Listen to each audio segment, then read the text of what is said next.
Sinta palte chi khom ding.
For last many days and weeks and months.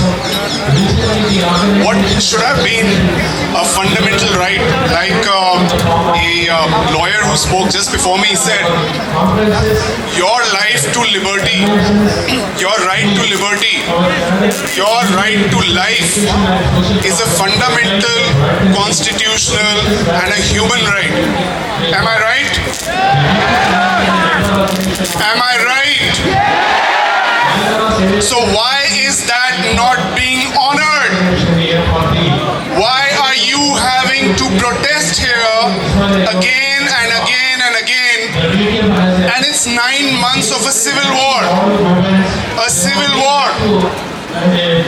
What are the governments, the administration and every single person responsible to ensure that the country stays lawful, that the people's right to life, liberty, education, freedom and every single thing which is documented in our constitution is honored?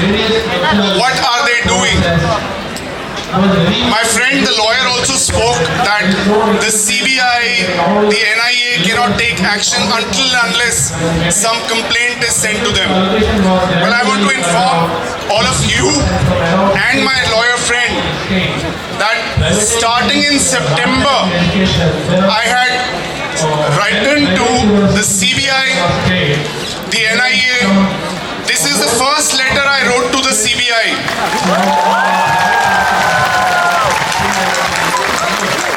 This was sent to the Ministry of Home Affairs, it was sent to the Ministry of Defense, it was sent to the National Investigation Agency, it was sent to the Central Bureau of Investigation, it was sent to the Chief Minister of Delhi, it was sent to the Chief Minister of Manipur.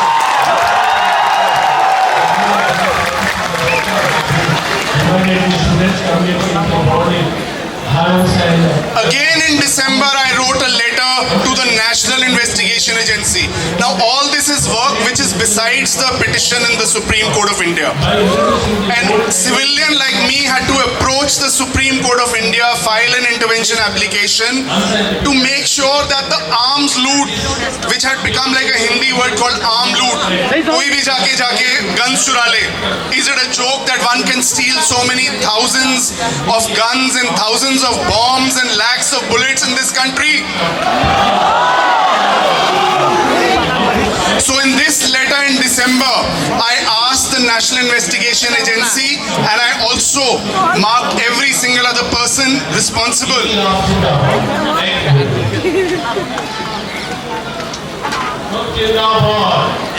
Who are those people I asked these questions to? I also marked this copy to the Honorable President of India.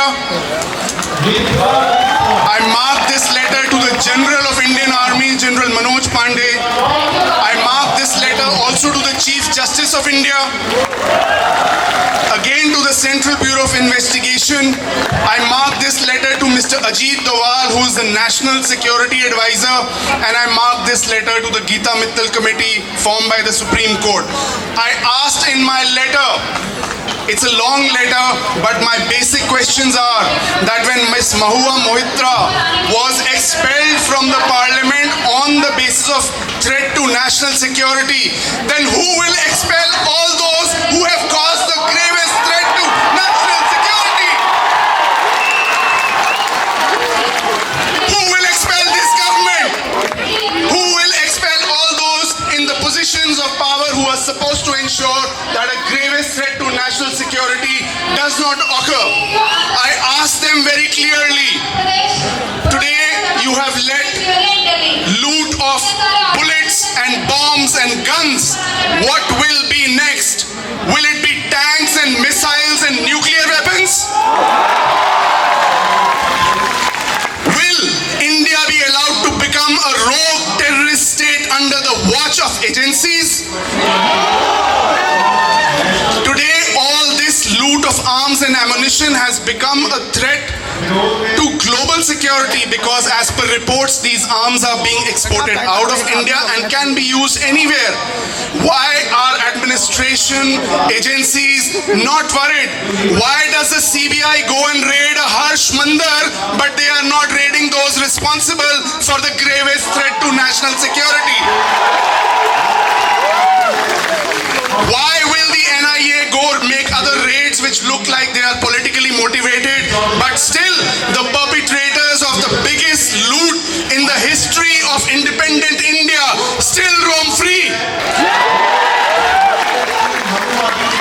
Why is Manipur being thrusted back into militancy?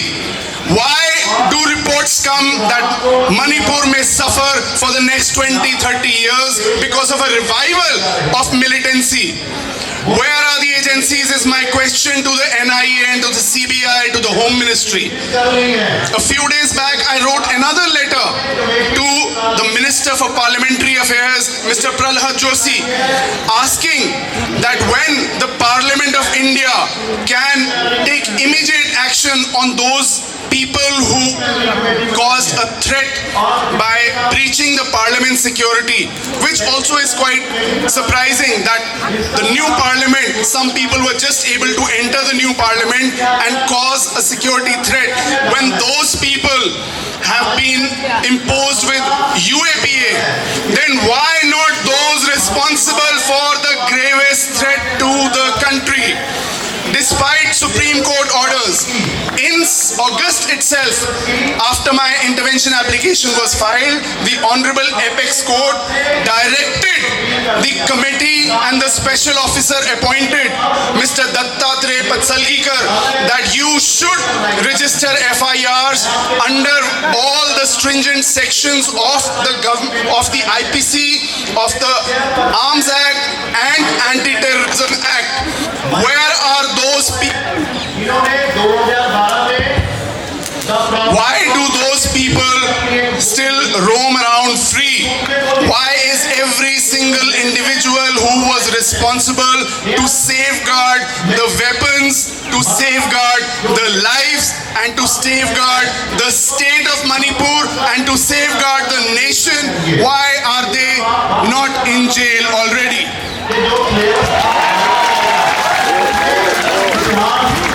I'm pleased to tell you that the Honorable President of India, Srimati Draupadi Murmu, has taken cognizance of that letter written to the Parliamentary Affairs Minister and has now instructed the Home Ministry to act on that and take action immediately.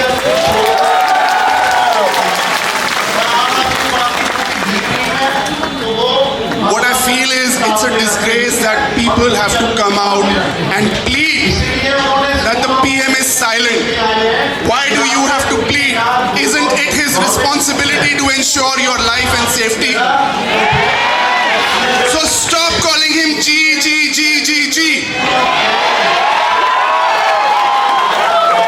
He is Narendra Modi, he is your Prime Minister, and he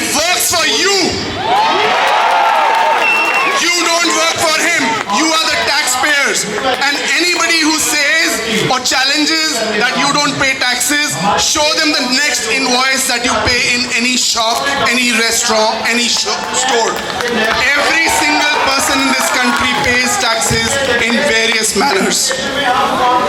So I am, through this forum, once again requesting, reminding and demanding every single agency responsible for the safety and security of the country, of the citizen, to take action immediately.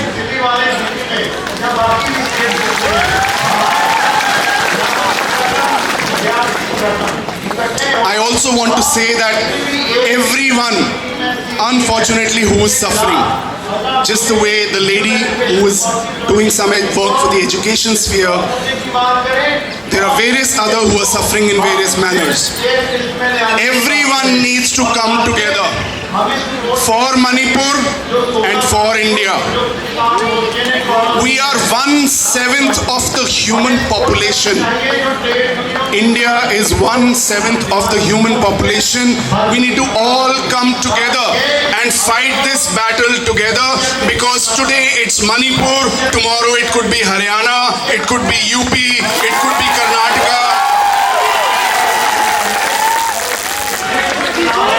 Every single armory, every single police station, every single place where there are arms, ammunition, weapons stored must be secured so that similar incident of looting does not happen anywhere else. And we need to all learn from that old example we used to see on television, wherein there is a big fish coming to eat small fish. The moment all the small fish get together and become bigger, they can chase the big fish away. That's the lesson we all need to learn and act upon. I want to simply close by reminding you all of the important place that you all come from and the land you have fought for.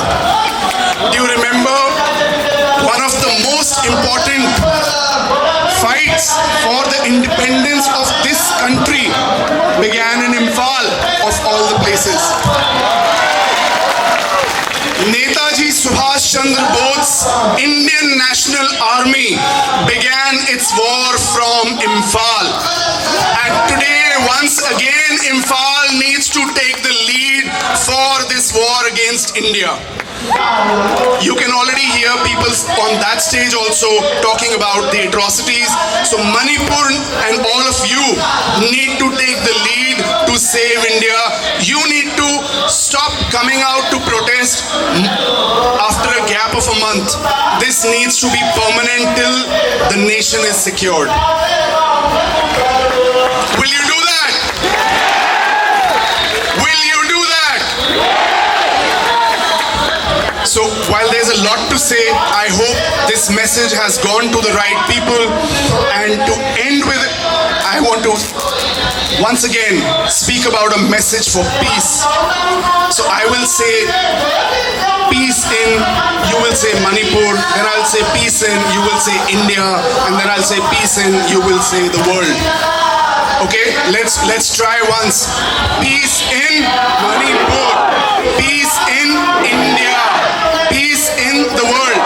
Okay, now we'll do this twice. Peace in, peace in, peace in, peace in Manipur, peace in India, peace in the world. Thank you, God bless you. Be the leaders that this country needs. Thank you.